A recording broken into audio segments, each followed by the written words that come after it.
Good morning guys! Ayan, tumulong muna tayo sa gawaing bahay bago tayo umalis ng Isabela.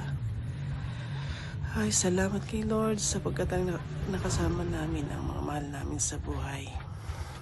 Ngayon, tumulong tayo, magwalis, magdilig, pakain ng manok. Nagungot ata taga-utos ko. Yan yung mga manok. Magpakain muna tayo ng manok. Kukunti naman na yung manok. Nakatay na lahat.